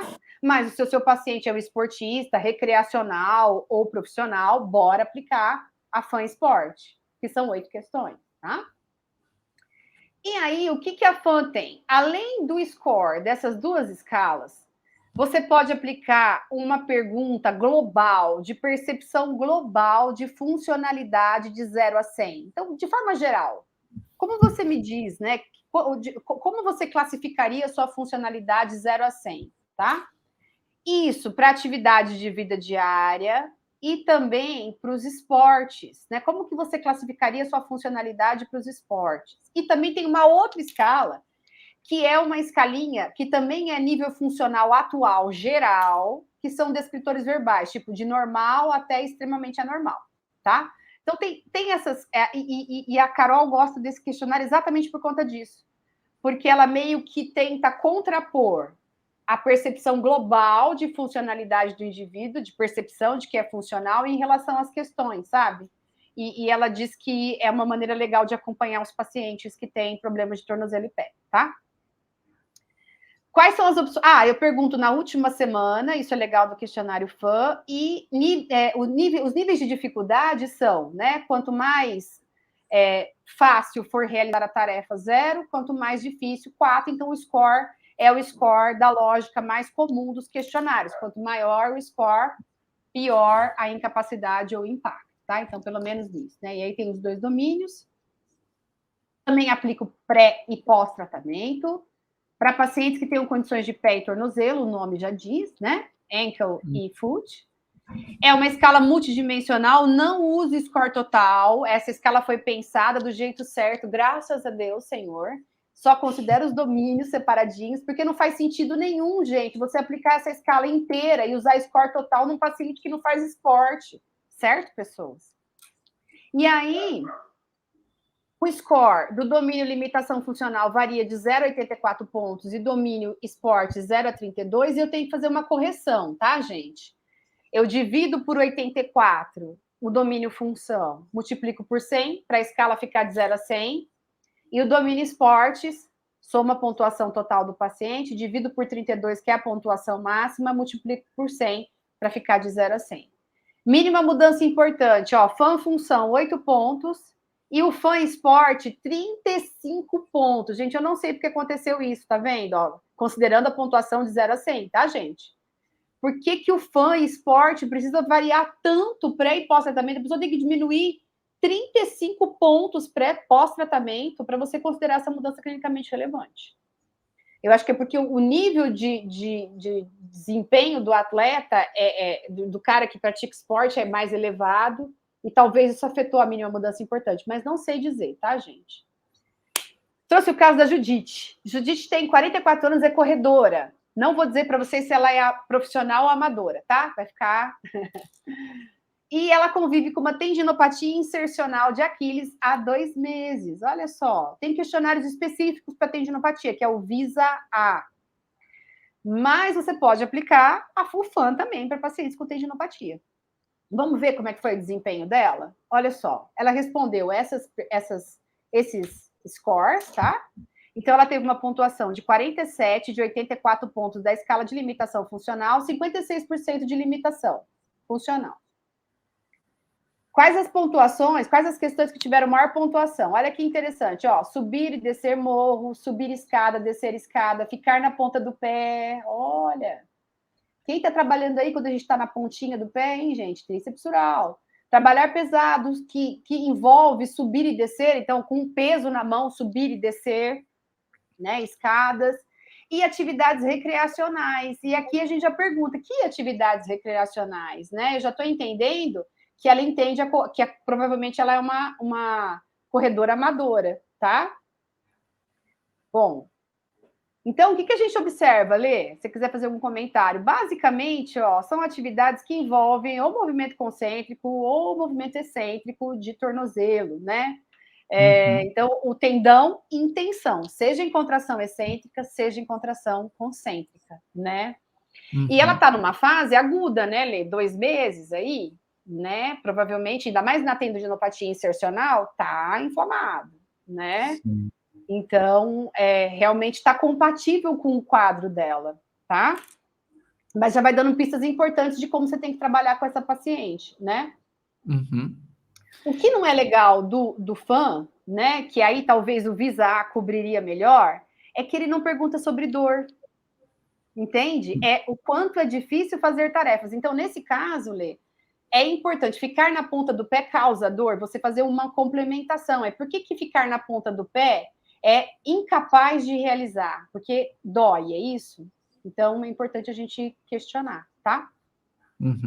Thaís, eu vou Quer pedir falar? só para você fazer uma explicação, que eu acho que não é todo mundo está pegando, que é a diferença de dimensão e domínio. Ah, tá. É a mesma coisa, viu, gente? Desculpa, eu uso como Perfeito. se fosse sinônimos, tá? É por isso que no meu curso tem um módulo inicial de propriedade de medida só. E nesse módulo eu falo, sabe, gente, o que é domínio, o que é dimensão, que é a mesma coisa, tá? Então, quando eu falo assim, a escala é multidimensional, quer dizer que ela tem mais de um domínio. Se ela tem mais de um domínio, o ideal é que você considere o score separadinho em domínios, tá bom, gente? Muito importante essa pergunta, Lê. Tá? Então, nesse caso aqui do fã, eu tenho que considerar os domínios separados. No SPAD, por exemplo, eu considero os domínios separados, mas precisa considerar o score total também, porque a literatura inteira considera o score total, gente. Não dá para fugir. Perfeito. Entendeu? E é bem interessante, né? Porque assim, ela tem um perfil de uma atividade específica, mas ao mesmo tempo, com o questionário, você acaba detectando coisas de rotina, né? Então, isso acho que é uma coisa importante também para ver o grau de irritabilidade e realmente tomar algumas intervenções relacionadas a essa questão, né? Assim como você falou, a questão do nível de atividade, entender se você pode pedir um repouso um pouquinho menor, maior, como que você lida com esse processo e principalmente entender a expectativa dela quanto à melhora ou retorno de alguma atividade, né? Se mantém, não mantém, Isso é né? legal, né? São as Isso é perguntas legal. que a pessoa sempre vai querer fazer, fala assim, posso continuar? Paro por quanto tempo, né? E por aí vai. E aí, quando você entende que tem um processo inflamatório importante aí, né, Lê? Aí a gente, claro, precisa tomar alguns cuidados, né? Orientar, né? Olha, vamos diminuir um pouco o nível, né? Da atividade, né? E é Mas muito não ficar interessante. completamente sem fazer, né? Não precisa ser Sim. necessariamente, né? E esse é o maior desafio, né? Esse nível de atividade que você modula e você não gera, né, mais de sedentarismo ou de inatividade e você não deixa sensibilizar o tecido. Porque você está com 2 meses para 3 meses e entender o quanto que realmente é inflamação interferindo, né? Então, como a gente usa hoje a tendinopatia como nome guarda-chuva, a inflamação não é sempre o que a gente vai decidir a intervenção, né? Mas sim esse grau de irritabilidade do paciente e as atividades que ela está relatando, né? Olê, e aí eu fiz até um post, tá lá no meu Instagram, gente, sobre isso. Controlar a dor depois da atividade é um bom guia para você saber o quanto você não está sensibilizando mais, Lê. Isso é legal, né? Então, ao invés de falar não faz atividade, que não é bacana, gente. Vamos diminuir a atividade, vamos controlar para ver como é que foi. Você fez bastante atividade hoje, aumentou um pouquinho a dor. Vamos reduzir um pouquinho? E aí vai ajustando, né? Do que ficar completamente sem atividade, né? Sim. E aí, gente, escala de esporte para essa paciente super importante, ela é corredora, né? E aí, olha a pontuação que ela fez, quase 70% de dificuldade. Olha como tá vermelho o quadro dela, gente. E quais são essas tarefas? Ó, que ela tem maior pontuação: correr, né? Pular, amortecer o salto, arrancar bruscamente, né? Correr com a técnica normal. Ela percebeu que ela está com uma alteração de controle motor aí, gente. Olha que legal, tá? E realizar o esporte desejado pelo tempo que ela gostaria. Essa é uma expectativa dela. Olha, eu quero voltar a correr do jeito que eu corria, né? Então, bem interessante como o LEFS pode ajudar a gente a pensar, né, em estratégias. Essa paciente, para ela, a percepção dela de reabilitação vai ser voltar a correr como ela corria antes. Lê, quer falar alguma coisa?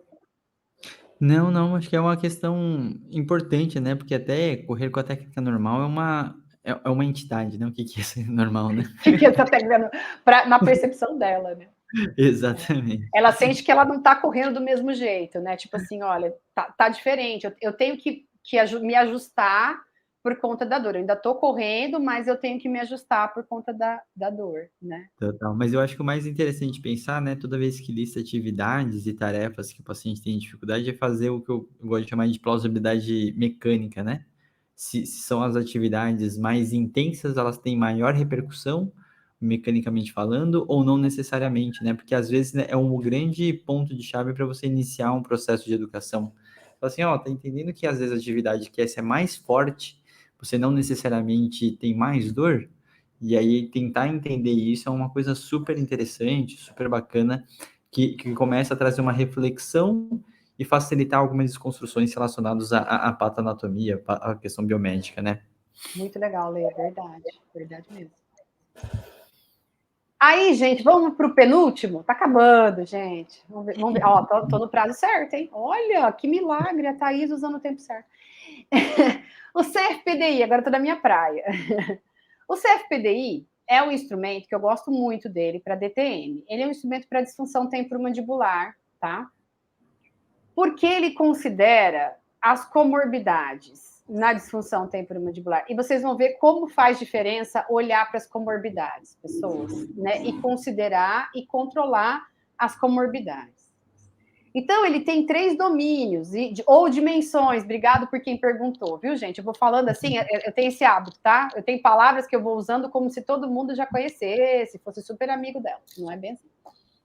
Então, o primeiro domínio que eu vou citar para vocês é o domínio dor.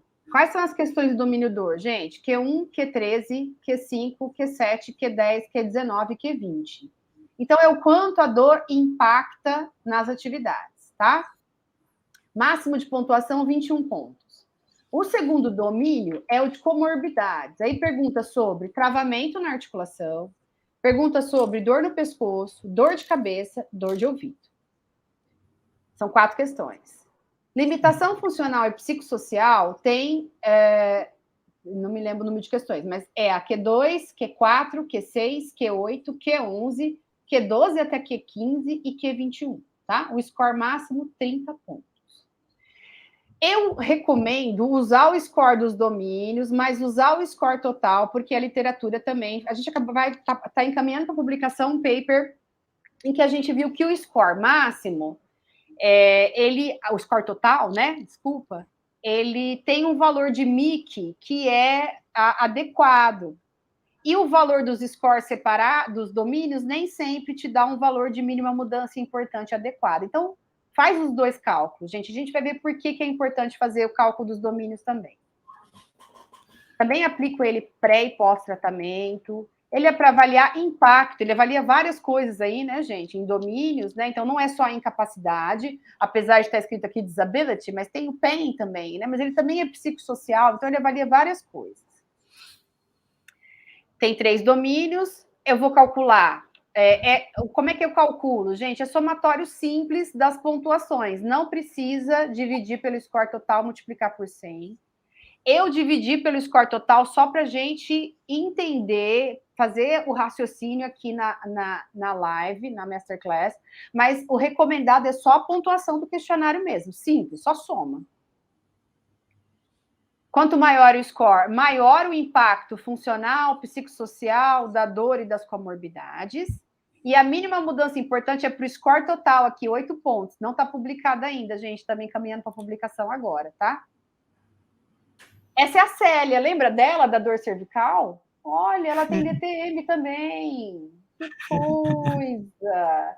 Então, veja como no mesmo paciente não dá para avaliar só a DTM, né? Se ela tem uma queixa cervical, preciso olhar também para a cervical dessa paciente e aplicar um questionário. Por quê, Thaís? Vamos ver por quê. Quando ela respondeu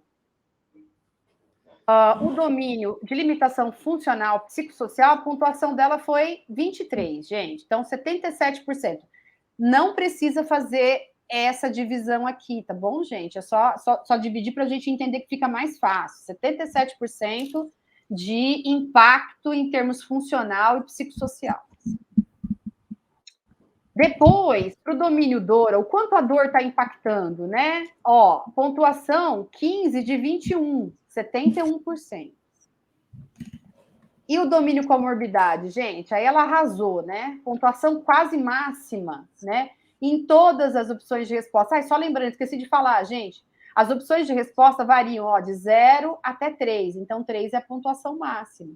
Ela pontuou máximo para dor cervical, dor de cabeça e travamento. O paciente é muito clássico de DTM, gente. E aí, olha o que aconteceu aqui. Limitação funcional psicossocial, 77%, dor, 71%, mas olha o que aconteceu com comorbidades. Ela pontuou quase 100%. As comorbidades parecem ter um papel tão importante no quadro da Célia. As questões que ela mais pontuou, no limitação funcional psicossocial, bem relacionada à mandíbula, dificuldade para trabalhar por conta da dor, comer e mandíbula. Tinha várias outras questões lá relacionadas a, por exemplo, atividade sexual que ela não pontuou.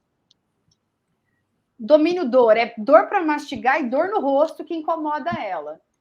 E as comorbidades, mandíbula trava, dor de cabeça, dor cervical. Se eu não olhar para essas comorbidades dessa paciente, eu não vou ter sucesso nesse tratamento. Se ela tem uma enxaqueca aqui, gente, que gera uma intensidade de dor muito grande, que gera sensibilização central, a gente não vai conseguir ter grandes progressos com essa paciente. Quando você conseguir melhorar a dor cervical, a disfunção temporomandibular dela, vem uma crise de enxaqueca e aí ela volta para a estaca zero.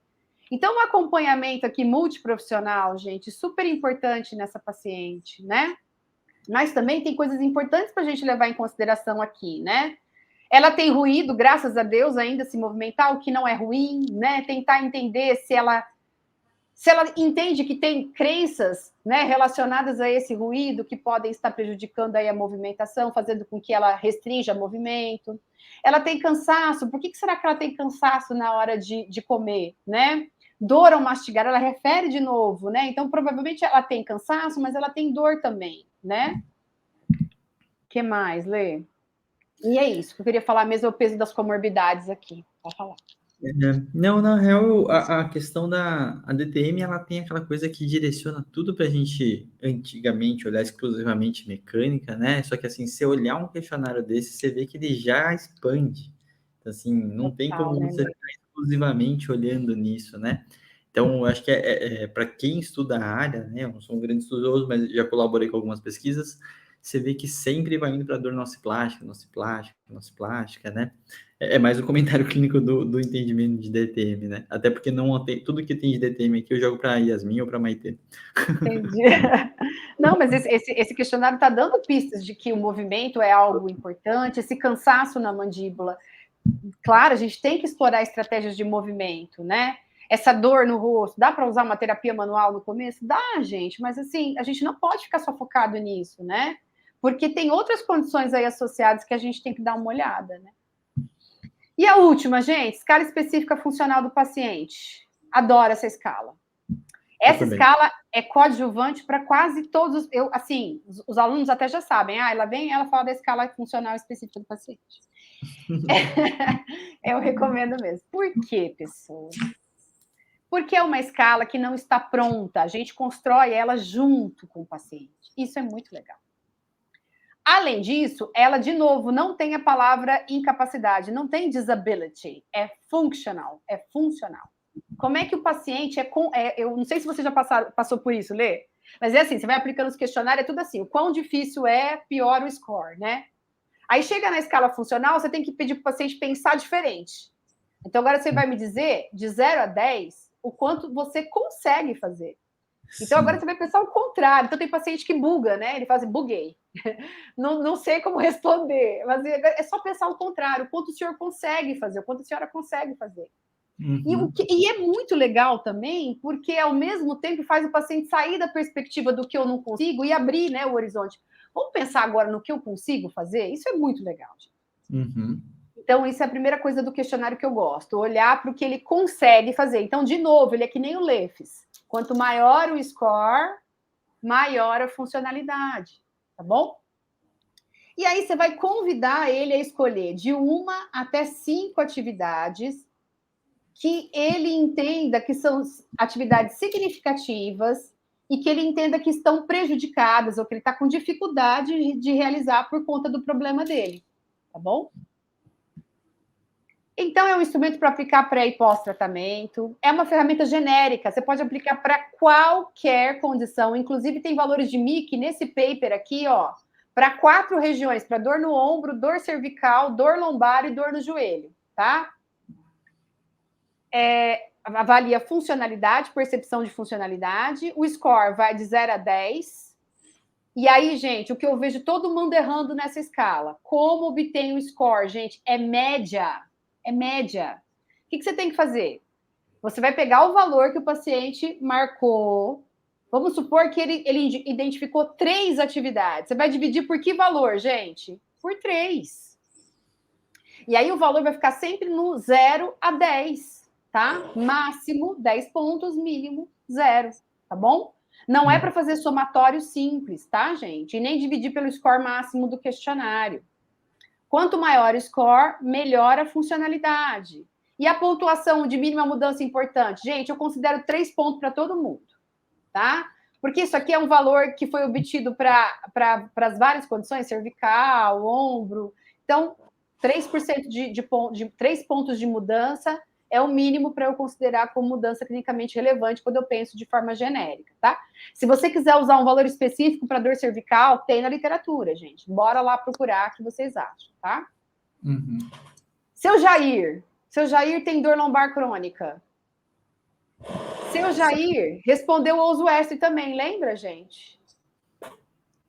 Seu Jair escolheu 3 atividades. Olha que legal. Ele escolheu jogar futebol, andar a cavalo e pegar a neta no colo, que não estavam contemplando. Na verdade, uma dessas tarefas até estava no Ous West, né? Que é pegar peso, né? A neta, coitada, é peso agora. Mas, enfim, é uma tarefa similar a pegar peso, né? Mas as outras 2 atividades, se eu não usasse a escala específica do paciente, elas nunca iam aparecer no relato. Sim, pode ser que espontaneamente surgisse, né? Se o paciente é um paciente que costuma se comunicar bem, é extrovertido, está aberto para falar, para conversar, né? Talvez aparecesse. Mas talvez não aparecesse, gente. E aí a gente ficar sem essa informação, que é super importante. Andar a cavalo é importante para o Jair, né?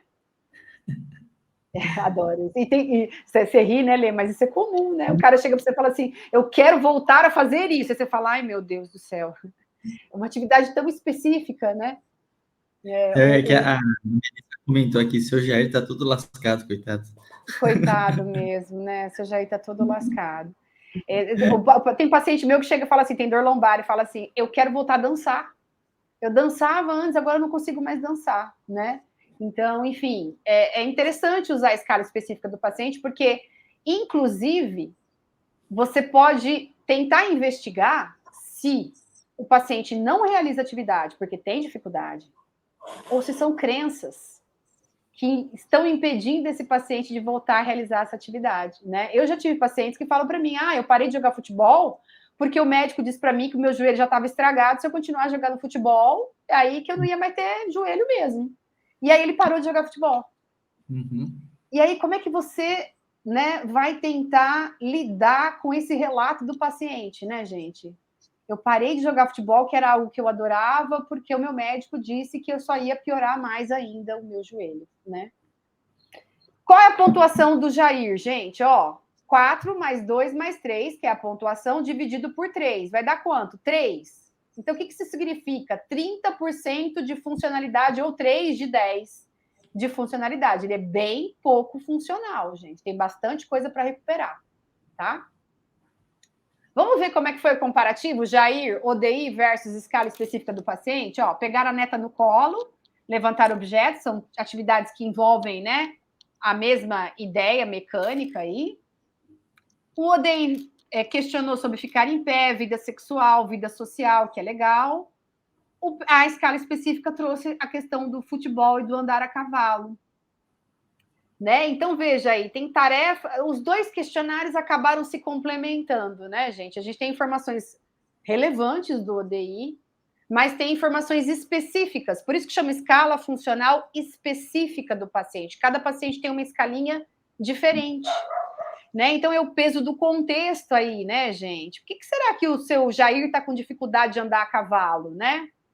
Será que tem uma condição inflamatória de base aí? Né, que talvez precisasse investigar um pouquinho mais? Será que está faltando movimento pélvico nesse paciente, gente? Lombopélvico, dor lombar, né? Que a gente precisa tanto dessa movimentação lombopélvica no cavalo, né? O que será que está acontecendo? Né? É só se expor mais a essa atividade, talvez? Estimular o Jair a se expor gradativamente novamente, porque talvez ele tenha uma crença de que andar a cavalo prejudicou mais a condição dele. Você quer falar alguma coisa, André? Não, eu ia falar que vou ser ousado nessa fala, tá? Fala, Mas fala. eu falo que se eu fosse escolher um questionário só com pouco tempo, eu acho que eu escolheria funcional. É o que eu gosto porque ela deu uma liberdade, assim, né? Eu acho que é o que a gente está falando de atenção centrada na pessoa, que é uma das grandes discussões. No último WCPT falaram muito sobre isso, né? É a especificidade de demanda e tarefa, e você, dentro do que a gente entende hoje de reabilitação, ao invés de você ficar naquele clichê de ganho de mobilidade, força, DM de todo mundo, vai direto na tarefa, né? Então, assim, quem direciona a escala funcional específica do paciente, né? Não tem nada mais direcionador, né? Então, eu particularmente sou muito fã. O Léo Ávila sempre fala um exemplo que eu acho que é marcante, mas eu acho que facilita, que é se o paciente tem dificuldade literal de limpar a bunda, né? Do tipo, como que ele vai falar isso em outro questionário? Né? E ele já teve esse relato, né? O paciente falou assim, ó, perdeu uma palavra, mas eu tenho dificuldade de... Né? E aí, como que ele relata no questionário que não pergunta sobre isso, né? Olê, eu concordo plenamente com você. Mas, assim, eu acho que vocês já tiveram esses pacientes aí também. Aliás, os pacientes do sexo masculino, é muito comum isso. É muito comum aquele paciente que não fala nada, gente. Vocês já tiveram esse paciente? Aquele paciente que você tem que, olha, rebolar para ele te dar alguma informação, né? Eu já tive paciente que eu fui aplicar a escala funcional do paciente específica e eu perguntei, fala para mim uma atividade que o senhor conseguia fazer antes do problema e que agora o senhor tem dificuldade. E aí eu escuto só os grilos, assim. A pessoa não consegue, naquele momento, lembrar de uma atividade, gente. Sim. Talvez porque ela não tenha nem refletido sobre as dificuldades que ela tem. Ela quer alguém que solucione o problema dela, mas ele nunca fez o exercício de voltar para a vida dele e olhar, peraí, mas o que está acontecendo aqui, né? Onde estão as minhas dificuldades, né? E, às vezes, o questionário que tem perguntas fixas e respostas fixas ajuda também nisso, né, Lê? Sim, então, eu acho, assim, a escala específica, se a gente tiver que escolher, eu acho isso. O paciente que é aquele que não está à vontade para falar, é introvertido, o ODI é um caminho legal, porque a pergunta está ali e você vai saber sobre aquelas tarefas. E se o paciente é um paciente que já dá para você explorar mais, que é comunicativo, que está aberto, a escala específica se você tiver que escolher, né? Não tenho tempo, Thaís, tenho minha sessão de avaliação curtinha. Aí vai para a específica do paciente. Mas tem essa história do paciente que não fala, gente. Aí dá um nervoso, mas a gente precisa aprender a respeitar o momento do paciente também, né? Perfeito. Pessoas, é isso. Vocês já me seguem, né? Não sei se vocês me seguem, enfim, só responder o formulário. Se vocês não me seguem, por favor, me sigam. Eu sempre trago conteúdo legal. E queria agradecer a participação de vocês terem preenchido o Google Form e ajudado a pesquisa brasileira. A gente está na luta aqui, gente. Espero que tenha sido legal. Lê, você quer fazer algum comentário finalizante? Que isso, eu acho que é sensacional, assim, essas discussões são mais do que necessárias, né? O pessoal aqui estava realmente tirando algumas dúvidas, que eu acho que, no geral, são dúvidas que acabam sendo um pouco que depois você passa por vários questionários, acabam sendo regras meio gerais do que acontece e você sabe adaptar para cada situação, né? Eu acho que a questão é realmente deparar com o problema, entender que tem várias situações a serem adaptadas, e eu acho que hoje foi brilhante para mostrar o quão os questionários, por mais que a gente utilize de algumas formas mais fixas, elas são flexíveis ao mesmo tempo, né? E aí uma super dica assim, em relação a como o mercado está vendo, convênios e afins, a gente precisa cada vez mais mensurar, porque o mercado está pedindo isso, e os convênios eles só vão começar no saúde baseada em valor e afins, diversos modelos de negócio, se você souber metrificar e mostrar essas diferenças, tá? Então, assim, esses questionários são mais do que essenciais para você quantificar, né? Outra, na real, sugestão é pacientes precisam ser acompanhados e muitas vezes eles têm médicos e vocês querem mais pacientes. Mensurem, pré, pós, mandem para o médico de vocês. Vocês vão ter resposta em pouquíssimos no geral, mas o que tiver, você vai conseguir abraçar ele, você vai ser uma grande conveniência para ele, né? Você vai mostrar o quanto o paciente melhorou de diversas formas, né? Então, eu acho que são situações que a gente está chamando um pouco mais para essa mercadológica, mas é nossa rotina, né? É consultório, precisa encher agenda, a gente precisa ter paciente, precisa mostrar para ele como ele está melhorando, o mercado está já olhando para isso, então essas aulas são mais do que essenciais para a gente realmente colocar de rotina no nosso dia a dia, né? Lê, só fazer mais um comentário muito pertinente do que você falou, viu? Gente, é isso, dados, a gente precisa de dados para tomar decisão, é gestão. A gente não é preparado para fazer isso, mas esse é o olhar, é gestão, gente. Alta, como é que você dá alta? Né? Você tem uma métrica dessa na sua mão, se você aplica um questionário, você pode se basear em algum critério. Né? Um paciente que melhorou 30 pontos no uso-S, será que não é hora de refletir sobre uma alta que seja assistida? Né? Então, enfim, né? A gente não precisa de paciente eterno, né? Sim. Pelo amor de Deus. Então, assim, é isso, gente. Meu próximo comentário é só esse. Se você não avalia, se você não obtém dados do seu paciente, o seu colega fisioterapeuta da esquina está obtendo, e isso pode fazer diferença no serviço que ele está ofertando em relação ao que você está ofertando. Porque o cara vai falar assim, naquele outro lugar lá, eles me avaliaram, mostraram o quanto eu melhorei, o quanto eu deixei de melhorar, o que precisava melhorar, né? Então, enfim, fica ligada aí.